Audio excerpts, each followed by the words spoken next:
Today we are talking a little bit about the ladies jeeping in a weekend getting started 101.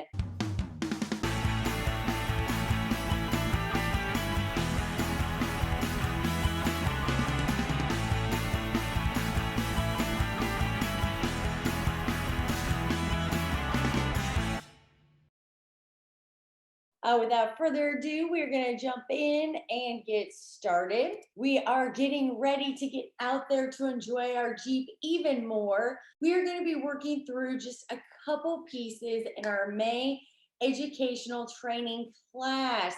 A couple pieces from inside the Ladies Jeeping in a Weekend Getting Started 101 program. If you keep an eye on the page, I'm sure you've noticed we are doing a spring sale for this program, the course information. So just keep an eye out here on the page or in the group so you can jump in and get all of the information. Tonight, we're just going to pick two pieces. Like I said, I'm trying to keep these classes a little bit shorter. So just a reminder, the Ladies Jeeping in a Weekend Getting Started 101 is part of the LadyJeepers.com Confident Trail system.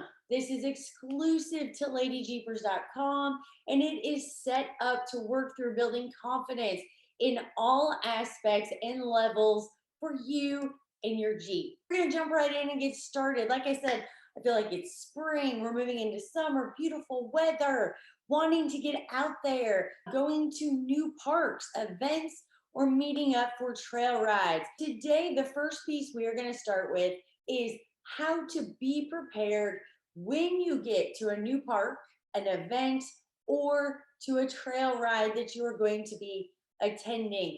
I call it like an organized trail ride. Prior to an event or a long trail ride, the first thing that you need to do is make sure that your maintenance is done and you are ready and prepared ahead of time. If you're getting close to oil change, a differential service, needing new tires, whatever that maintenance is that needs to be being done, make sure it is all caught up and you are ahead of it before you head out to a big event or for a long trail ride.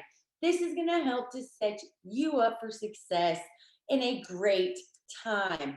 So make sure all the fluid service has been done. Make sure your oil change and your oil filter are current. Any of your axle service, differential service, fluid changes, all up to date. Bearings, joints have been greased.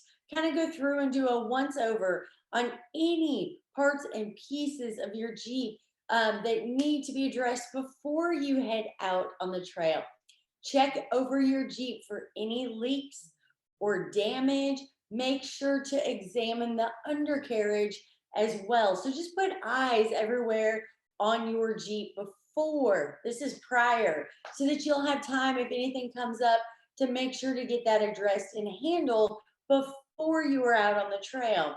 So really what you're looking for is that there's no fluids seeping or leaking like on your axle, anywhere near your differential. Really just kind of keep an eye anywhere under your Jeep. Look for cracks, any broken bolts or missing bolts anywhere. I say so much in a lot of our training to really start to put eyes on your Jeep all the time. So you get to know your Jeep. You can see when there's anything out of the ordinary. And you start to notice these things. So taking the time to start to get down there and look under your Jeep, know how everything looks, is going to help to prepare you before you get out there on the trail. You're going to know if you have any weak spots or damage or anything that needs to be replaced. And you get to do that before it becomes a problem. So double check your recovery equipment as well. Make sure everything is in good working order. So there's no frays, there's no damage to any of your straps, to any of your equipment before you get out there. Make sure that it is clean. Make sure it is ready to go. When it comes to recovery gear, I always push, if you need it, recovery gear is so important to have. Most of the time, if you're going to grab recovery gear out, it is for a recovery situation. Some are more dire or more emergency than others, but you always want to make sure that all the recovery equipment that you have is going to be in good shape. It's going to be easily accessible for you to get to if you need it. And you are comfortable and familiar with your recovery equipment. I am one of those. Practice, practice, practice. I know I've shared this before. Practice at home. And this goes for your driving skills. This goes for putting your Jeep in and out of four-wheel drive. It goes for doing recoveries. Spend that time practicing, getting familiar, getting comfortable in a low stress situation. So that if you do get into a point where you need to grab your recovery gear and do a recovery, you have put in that practice time so that it's going to kind of become a muscle memory, especially if it is a stressful situation like an emergency recovery. You will have done it enough times. You're comfortable, you know what you're doing, you're comfortable handling your equipment. So I always recommend practice. Even if you live in a neighborhood, you can still practice four-wheel drive, driving skills, and your recovery. It's just putting in that little bit of extra time. So now we're going to move on. When you first pull into a new park or an event, make sure that you stop at the office. This is something that's important. Make sure to stop at the office. If there's an office at the park entrance, get a map of the park and the trails.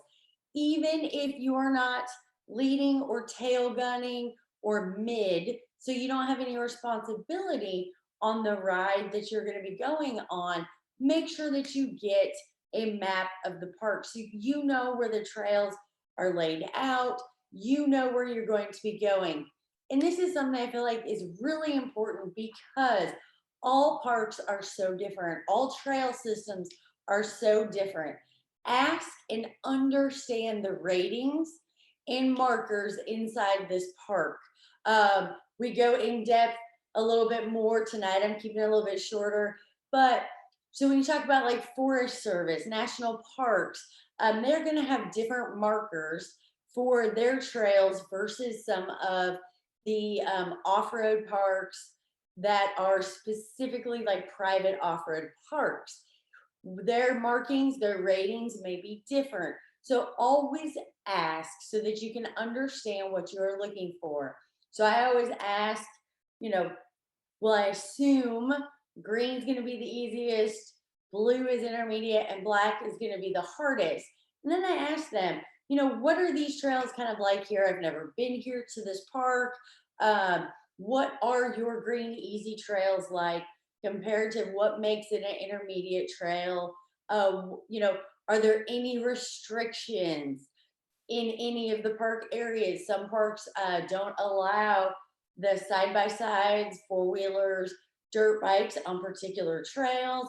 Flip side, some places the four-wheel drive full size vehicles are not allowed on particular trails. Make sure that you know what the requirements are for the specific trails you're going to be going on. Some parks for the black or the harder, sometimes they're double diamond, triple diamond, and they're black. Depending on what park you go to, they're going to be marked differently. Some of the parks have requirements that you have to have harnesses, winch, a roll cage to be able to go on those trails. Make sure you know what the requirements are before you get out there. If you are somewhere new and at a new park that you have not been to before, that helps to build your confidence as well in knowing what the terrain difficulty level and any requirements are going to be before you get out there and you're just driving.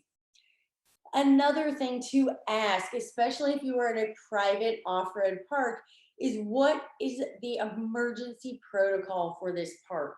Do they have a particular emergency channel on an FRS or GRMS radio? Is there an emergency channel on the CB?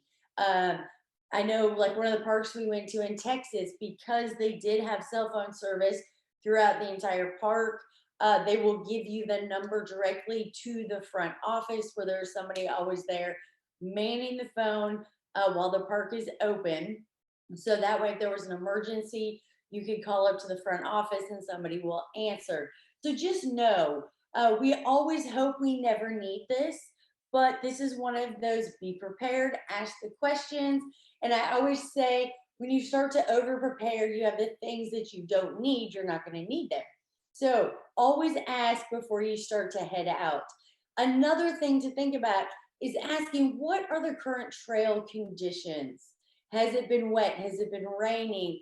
Do they have flooding? Do they have deep spots? Are there trails that have been washed out? Are there trails that have trees down that need maintenance? Always ask so that you know if there are trails you want to try to avoid. Also, what are the park hours? There is nothing worse than being out on a trail ride and coming out and the gate is closed because the park closes at a specific time. Know what the park hours are before you head out, and ask if they have an air station or wash facility available to you for after your ride. This is going to move into the pre-ride checklist that we're going to do next, but always ask to know what facilities are going to be available for you when you have finished your ride. Something else that is really important if you are meeting up for a trail ride, like a group trail ride, you need to know who you are riding with. This is so important. There's a big difference, I've talked about this before, between Facebook groups and off road clubs. Um, I'm not saying Facebook groups aren't amazing, but there is a difference between a Facebook group where they'll put up, like, hey, let's go on a group trail ride and meet up, and a off road club that is a sanctioned club, normally part of a bigger association. You pay dues, you have meetings. The biggest difference there is going to be the protocol that you see, the way that things are run, set up, and kind of the policies and the procedures that you're going to see. So, regardless of what kind of group you're meeting up with for a trail ride, it is so important that you know who you are riding with and what the expectations are. So when you get meet up, there should always be a driver's meeting before you go to head down the trail.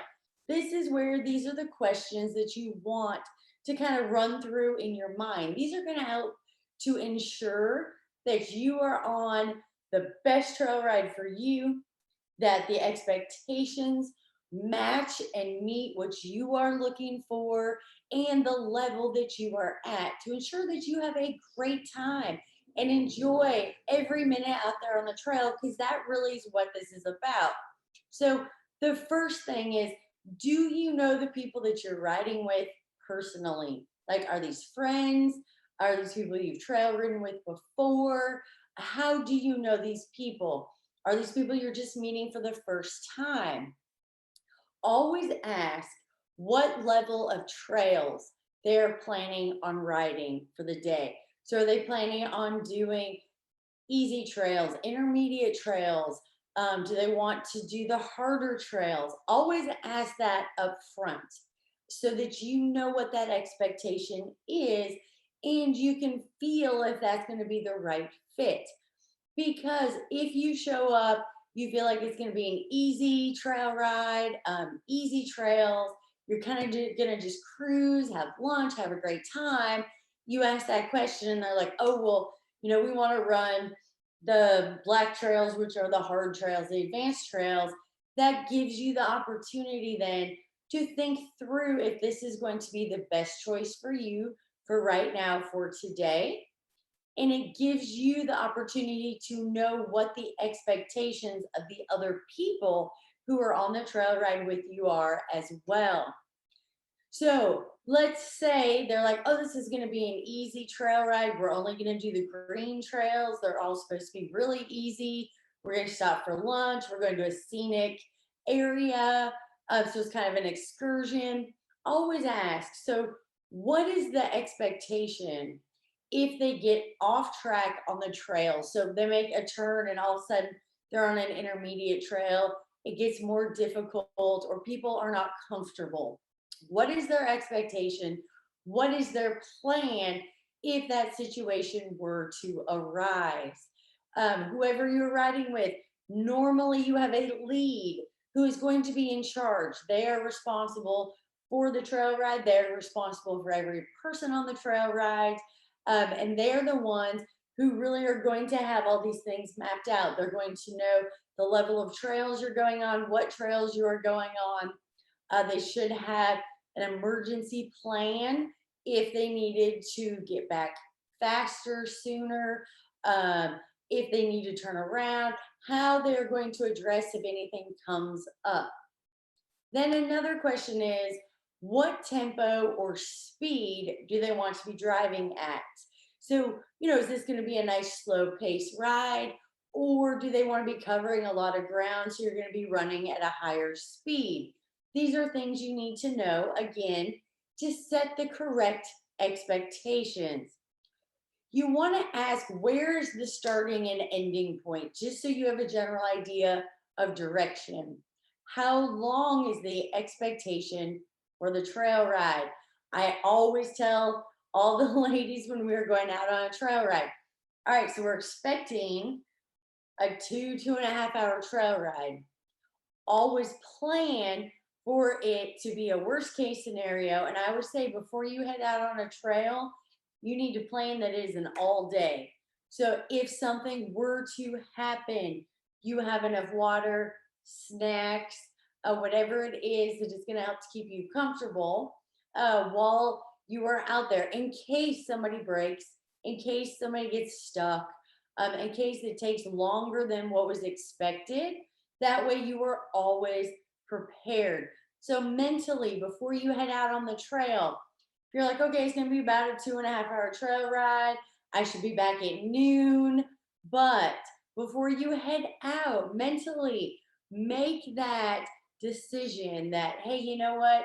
2.5 hour trail ride, but if something happens, it could be all day, it could be 8 hours, we could be out there, for a while. Make sure to make that mental and emotional commitment before you head out on any trail so that you are in the right place and right place of mind as well. Ask who the trail leader and tail gunner are. And are they equipped with recovery and emergency equipment? This is something that is important to know.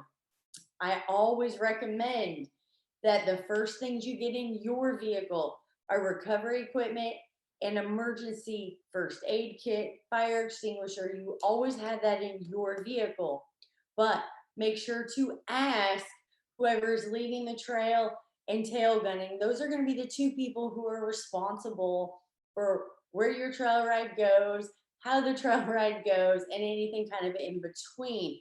The the tail or trail leader is going to be the person you look to if anything comes up on that trail ride, and they're kind of your responsible one. So always ask, make sure that they have first aid kit, any emergency equipment, and recovery equipment.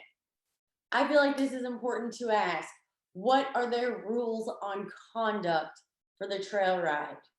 As far as drinking, behavior, spotting, know all of that up front so that you are prepared. We all want to go out and have a good time and have fun, but we want to be safe and we want to be in a comfortable environment that fits for us as well. Because you have to be comfortable before you head out on the trail with a group to trail ride with. So if you're at the driver meeting and you start asking some questions like this and you start to feel a little uncomfortable, that gives you the opportunity to think through, talk through, and make the decision before you head out on the trail if you feel like this is going to be a good fit for you. So we're going to jump right into the next section. So the next section we're going to talk about is the pre-ride checklist. So these are kind of the basic things to start with before you head out on the trail. So prior to heading down the trail, you want to make sure that you've performed your pre-ride checklist. So make sure to be ready when it is time to drive off down the trail. Get your pre-ride checklist completed before you start to drive off.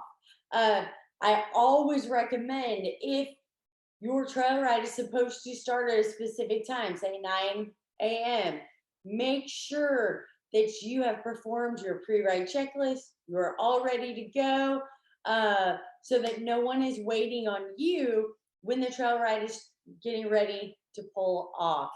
So first thing is disconnect your sway bars. Depending on the level of trails that you are going on, you can just disconnect your driver's side sway bar. And that is fine. If you have a Rubicon, once you get going, you're in four-wheel drive, you can hit your sway bar disconnect button. I always recommend, unless you are doing kind of like road excursion driving or anything like that, when you're going out on a trail ride, always disconnect your sway bar. It is going to give you a better ride, and it is going to make the obstacles that you go over and have to navigate for your trail ride more comfortable, and it's going to be easier to utilize your suspension as well. So make sure that your gas tank is full. And if this is going to be a long, long drive, you're covering a lot of miles, make sure that you have extra gas if needed in gas cans. So it's your responsibility before you ever head out on a trail to make sure that you have enough gas for your vehicle so that you can make it out and back on your trail ride. This is where knowing your Jeep comes into play as well, depending on what motor you have, depending on what generation Jeep you have is going to determine if you need to be carrying extra gas with you, depending on the length of the trail ride. Make sure that you have a CB or a handheld radio.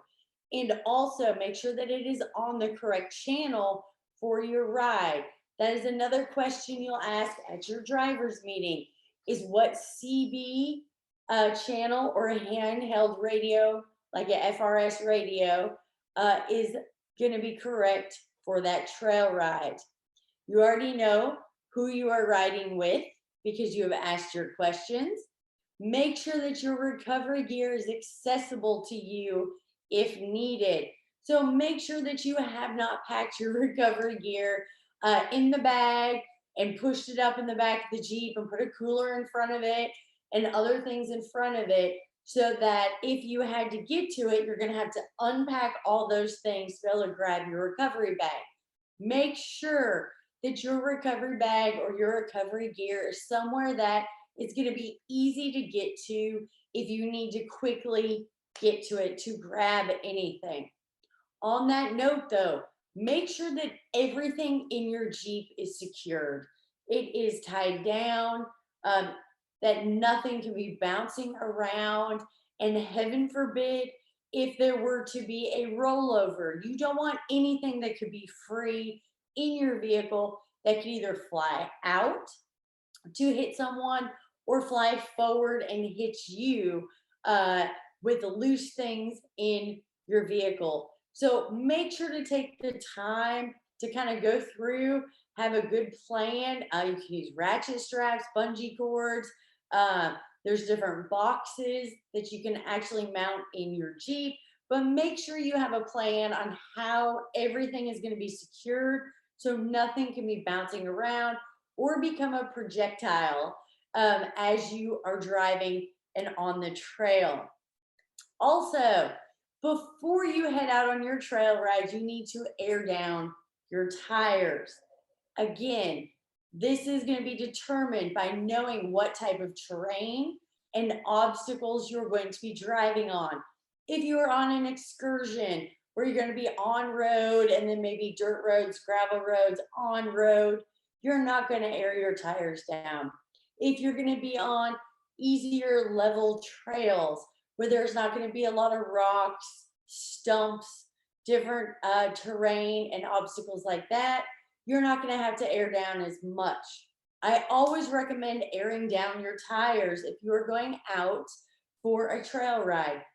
This is going to give you a better quality ride because instead of your tires bouncing off everything, when you start to lower that air pressure in your tire, it's going to allow for the tire itself to start to mold and be able to actually flex and move around the obstacle. This is especially important if you are talking about rocks, rocky terrain, any terrain where they've come in and cut trees, where there's stumps, anything where your tire needs that pliability to be able to kind of mold around the obstacle without bouncing off of it or without actually doing damage to your tire or your sidewall. As you lower the air pressure, it is also going to protect the sidewall and your tire as well. So we're going to quickly go through a quick overview on airing down your tires. First thing you need to think about is know how you're going to air back up. So your first question when you get somewhere new to trail ride, you go through the questions. So you've asked if they have air there available. Most off-road parks have free air available so that you can air your tires back up before you leave the park.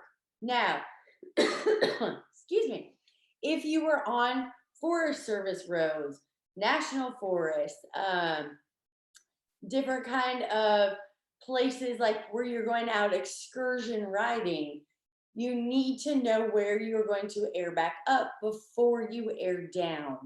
So you can drive once you have aired down to make it to a gas station. You want to know how close that would be, what the roads are like to get there, and have a plan. You can also, of course, get onboard air so that you are able to air your tires back up. You don't have to worry about where there'll be air available. They also make air tanks. You want to make sure those are secured in your Jeep when you are trail riding. They're big, they're heavy. You don't want those bouncing around. You can get them where different sizes so that again you have the ability to air your tires up without needing to find an air source to be able to do so.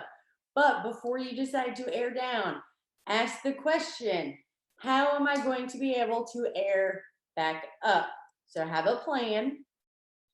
Also, you need to know what type of wheels and tires you have. This is going to play a part in how low of a PSI you can air your tires down to. A traditional wheel, which is what most vehicles, they come stock. A lot of the aftermarket upgraded wheels, they're still traditional wheels.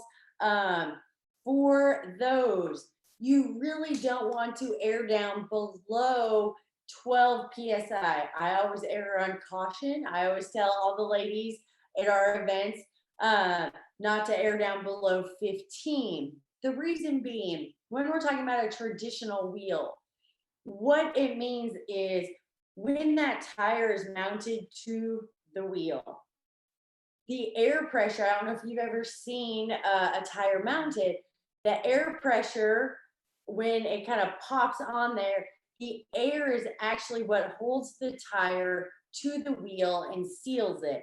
So what you don't want to do is risk popping your tire off your wheel. Worst case scenario, there are on trail fixes for that if it happens. But I always recommend don't air down below 15, you will be safe. I would say absolutely don't go below 12 because you don't want to risk not having enough air pressure in there to keep your tire and wheel together. If you have a bead lock, which means you are not reliant on the air pressure to seal and hold that tire onto your wheel. A bead lock actually is where a best way to explain it is a sandwich. So you have the wheel, the tire goes on it, and there's a ring that goes and kind of sandwiches the actual tire to the wheel with a ring. And then they call them your beads, which are the actual bead locks. So your screws that go around to hold that ring to your wheel that sandwiches the tire between it. So you don't need air to create that seal. You are getting it through that actual ring. Uh, and that's why they call it a bead lock, because you are locking the tire to the wheel with the ring. And the actual bead locks are what hold that ring to the wheel. So the idea behind that is then you don't need the same rate of air pressure. You can air your tires down lower without the risk of losing that seal, losing that connection of the tire on the wheel. So the bead lock was introduced first off with the idea for military use, and it has come over great into the off-road world for off-road use, so that you can run your tire damaged with less air in it, be able to run at a lower PSI, and have a lesser chance and risk of losing a tire to a wheel. So as people start to increase the level of trail that they're doing, you will see them upgrade to a bead lock so they can run a lower air pressure so that the tire then becomes a wider stance. As there's less air, it kind of starts to go flat. You get a wider stance, which means there's more tire to the ground and you're going to get more traction. It also means, depending on what tire you have, you are going to get more grip from the actual tire as it starts to kind of roll, as it starts to go over an obstacle. This is especially important for rock crawling. And it is especially important as the trail levels get harder and you need as much traction and grip, and you want the least amount of air pressure that you can. For a beadlock wheel, you're going to see those run between 5 and 8 psi. I always recommend stay right around 8 to be on the safe side. If you want to, go down to 6. But that way you're not risking losing that seal, so that your tire and wheel will stay together, but you still can run at a lower PSI. So the very first most important thing when we were talking about airing your tires down, there are multiple different ways you can air your tires down, multiple different tools. I'm not going to take the time today to go in depth into that. If you jump over once we get off, there are videos on here. If you go to the video tab, you can scroll through. That will show you step by step how to air your tires down. We have some on our YouTube channel as well. And they're inside this 101 course. If you are a member or have purchased the course, it is in there for you as well. But as you are starting to think about airing your tire down, you really are just letting air out of your tire to decrease the PSI in there to get to the level that you want. Regardless of what tool you are using, the most important thing to think about is to take your time. There is no rush when we're talking about airing down. There's no rush when we're talking about anything, but especially when you're using a tool, when you're performing a task, make sure that you've given yourself enough time, that you don't feel rushed to air down. You don't feel like you have to hurry. You don't have to be fast. Take your time as you are airing down. Like I said, lots of different choices. They make the air down tool. The ARB air down tool is one I recommend a lot, just because of the ease and construction of the actual tool itself. That is the one I recommend. You can also buy the plugs, where you will get 4 plugs. You will set those to the PSI that you want your tire to air down to. So you have to set them one time. Then you can go around, put them on all four tires. When the air stops coming out, they've deflated to the PSI you set them at.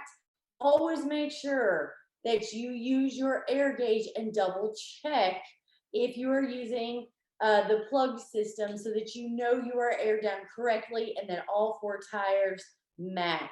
So that's something to think about. As we're talking about airing down, if you have one of the newer generation Jeeps, they're amazing. They like to try to tell us what we need to know.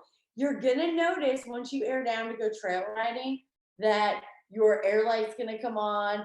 And you may also notice as you start to drive, the PSI may read different numbers on your four tires.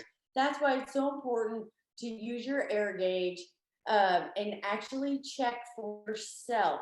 When we are talking about those sensors in our newer Jeeps, so that they read on the dash and they'll tell you what PSI your tires are at.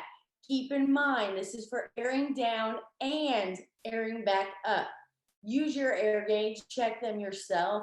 It can take up to 5 miles of driving and rotation of the tires for the sensors to accurately adjust and read what the new PSI is.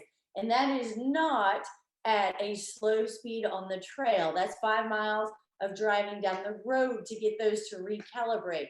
So don't ever air down your Jeep by looking at the PSI on the dash, and don't ever air up your Jeep watching the PSI on your dash. Make sure to have a good old-fashioned air gauge, double check, and then that way, if it does take miles for everything to kind of catch back up, the sensors to read correctly, you are not going to be in a position where you don't have enough air in your tires or you have too much air in your tires. So just make sure, another thing to add into your Jeep list is an air gauge. I have 3.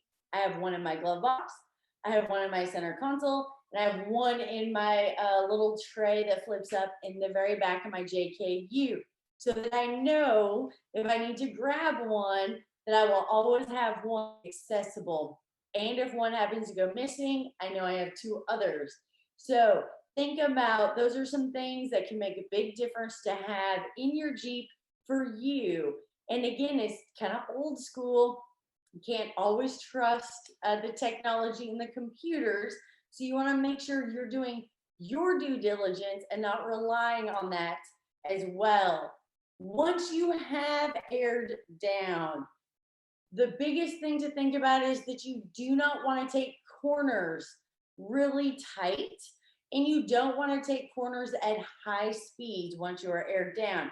That is where you're going to be at the biggest risk to lose that seal of the tire to the wheel. So think of, you don't want to cut it really tight and sharp and do a tight turn, and you don't want to go around a corner too fast.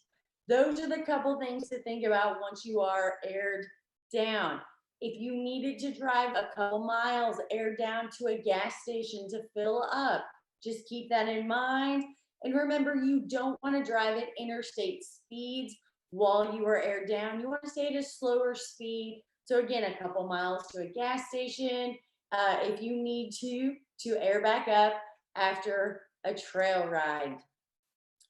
And again, when you do air back up, make sure that you have a gauge and you check each tire so it's at the correct pressure yourself. If you have any additional questions, ladies, we do have the air down your tire guide that shows you step by step. I know most of you ladies watching are already a part of LadyJeepers, so you already have all this. But you can also find this if you jump over to our website, ladyjeepers.com. It is also with, if you go to videos when we are finished, we have an air down video that has this as a download as well. So that way you can have this if you have any questions about using the tool. Thank you for jumping on here with me for our Ladies Jeeping in a Weekend Getting Started 101. Just kind of quick overview tonight. So, what we did is we covered two aspects out of this course, but I am so passionate about everyone getting to get out there this spring and summer, enjoying this weather, being confident out there on the trail, that I'm going to continue together more training out of our Getting Started 101 program throughout the month of May.